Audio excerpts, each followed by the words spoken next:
On May 31st, 2018, Dinesh D'Souza was given a full pardon by President Donald Trump. Who is Dinesh D'Souza? D'Souza is a conservative commentator. He's an author and an activist who's produced some right-wing documentaries in the past, focusing on Barack Obama and Hillary Clinton. What did Dinesh D'Souza do? What was his crime? Well, in 2012, he wanted to donate money to a political candidate who was running for a seat in the U.S. Senate from New York, named Wendy Long, whom he knew from his college days at Dartmouth. So, what D'Souza did in order to get around certain campaign finance laws which restrict the amount of money that one person can give to a political campaign was he set up what are called straw donors. So he set up these straw donors. He contacted friends and said that if they donated $10,000 each to Wendy Long's campaign, that he will reimburse them for the financial contribution. And this they did. He funneled money through these straw donors to the political campaign of Wendy Long in order to circumvent the campaign finance laws. Wendy Long eventually lost that political race, but D'Souza was prosecuted for these crimes. This is illegal to do, and he pled guilty in 2014 to giving to straw donors $10,000 each to circumvent the campaign finance laws. He said before the judge that, quote, "It was a crazy idea. It was a bad idea. I regret breaking the law." D'Souza was given no jail time, but he was sentenced to 5 years probation with mandated community service once every week, and he was also ordered to pay a $30,000 fine. So, jump ahead to 2018. Donald Trump pardons Dinesh D'Souza for the crime of violating the campaign finance laws. And according to an interview that D'Souza gave to the Daily Caller, which is a conservative media outlet, he recounted the phone call that Trump and himself, D'Souza, had. So D'Souza recounted this phone call and said that it went as follows. Trump told D'Souza, quote, "You're a great voice for freedom, a great voice for America, and you got screwed." Trump also told D'Souza reportedly, I'm determined to set this right because of your influence and to make you an even greater voice for freedom." Trump recognizes D'Souza's influence then. He said it. Now, what is D'Souza's influence? Dinesh D'Souza has a very restricted influence among those on the extreme right of the Republican Party. Most Americans don't know who Dinesh D'Souza is, but those who are politically active that maybe are involved in social media, they may have seen Dinesh D'Souza videos floating around, being shared online. He speaks a lot at college campuses and a lot of conservative events around the country. But he's also well known for producing documentaries, which one titled Obama's America criticized Obama. This was back during Obama's presidency, and that documentary grossed over $33 million at the box office. He then went on to produce another documentary targeting Hillary Clinton called Hillary's America, The Secret History of the Democratic Party, and that grossed just over $13 million at the box office. So despite the decline in revenue at the movie theater, D'Souza has been giving a ton of speeches around the country and been on a lot of media programs to share his views. Following the pardon, the first interview that Dinesh D'Souza gave was on Fox and Friends.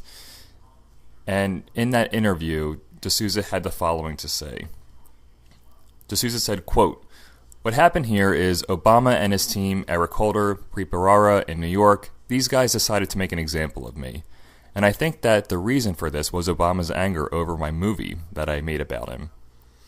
He also went on to say, quote, "And so this was a vindictive political hit that was kind of aimed at putting me out of business, essentially destroying my credibility, making it impossible for me to make movies, write books, and that since has failed, but it still left a cloud over me."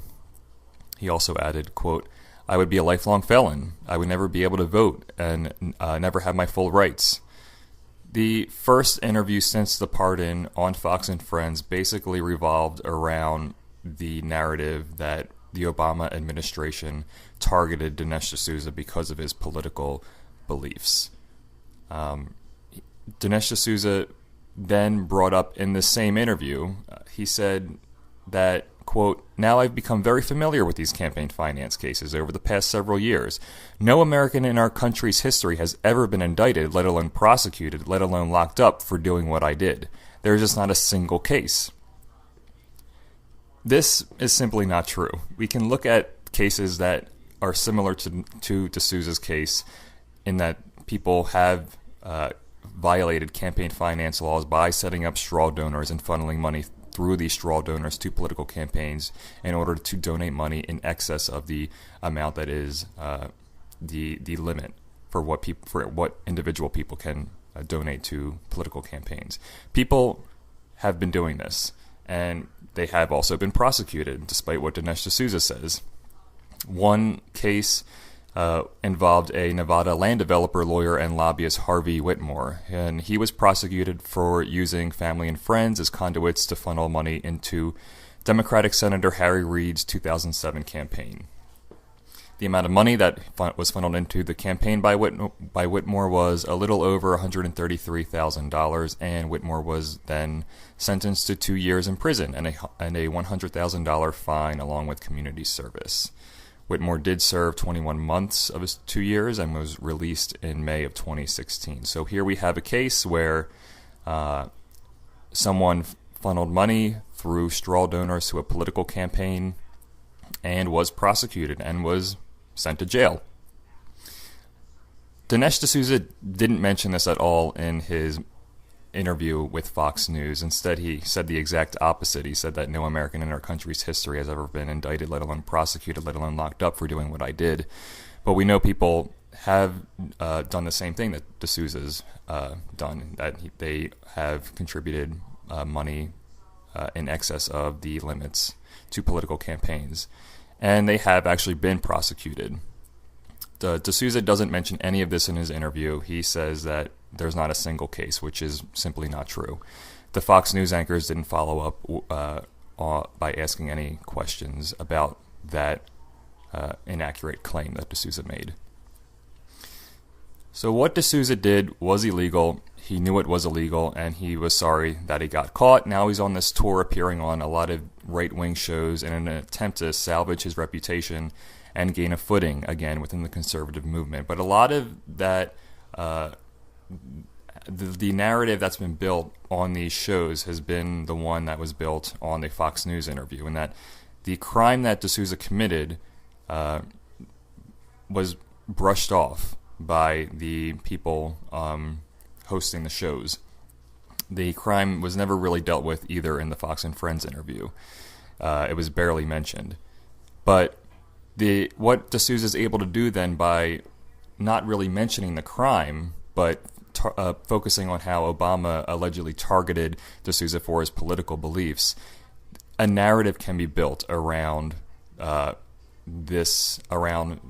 D'Souza's case, around him.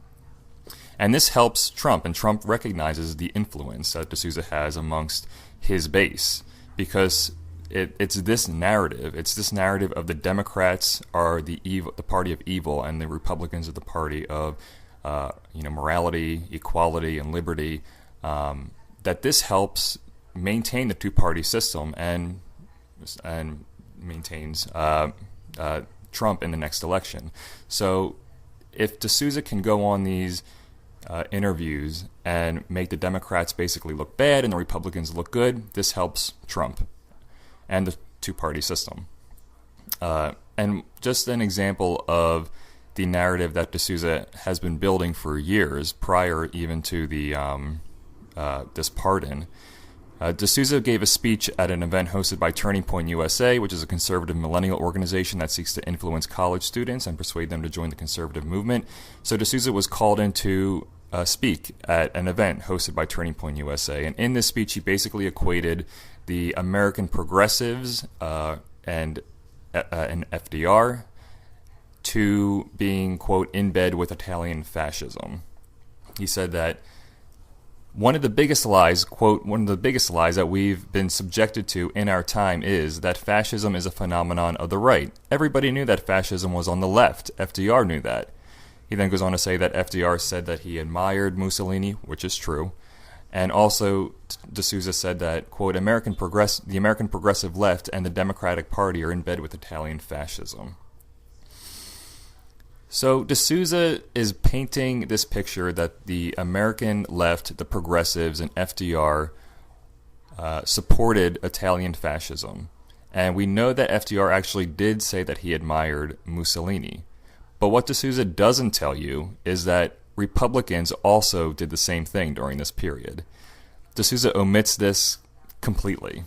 He omits that it was a commonly held belief in Washington during the 1920s and the 1930s. Treasury Secretary, the Treasury Secretary Andrew Mellon, who was a Republican under Coolidge, who's often cited today by supply side economists because Andrew Mellon was a proponent of lowering taxes in order to raise revenue. So he's even cited today by those on the right. So he's a Republican, and he actually said that Mussolini was, quote, a strong man with sound ideas, who was, quote, making a new nation out of Italy, speaking highly of, Il Duce. So the support for the fascist governments in Spain, Italy, and Nazi Germany, it was actually common amongst the business community, including Standard Oil, General Motors, DuPont, Joseph Kennedy, Andrew Mellon, and John Rockefeller, the latter two being Republicans. The general policy of the government and the capitalist business community was to support these fascist regimes, and we know this because of the government records that name the fascist regimes, and in particular Nazi Germany, as being, quote, a moderating force against the threat of communism.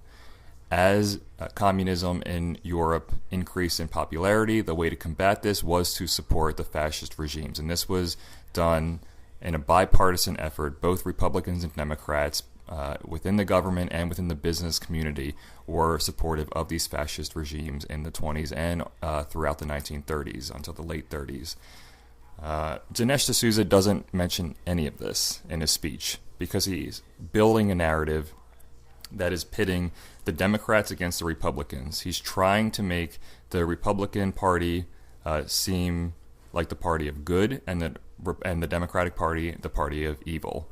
And this works in an election season because people are then funneled into this two-party system that exists, and they are either going to vote for Democrats or Republicans. And if the Democrats, the left, and the progressives are the enemy, then it's pretty clear that we have to vote for the Republican. And D'Souza's building this narrative so it'll help Trump. And Trump said that he recognizes the influence that D'Souza has. And that's true because he does have an influence among many people on the right.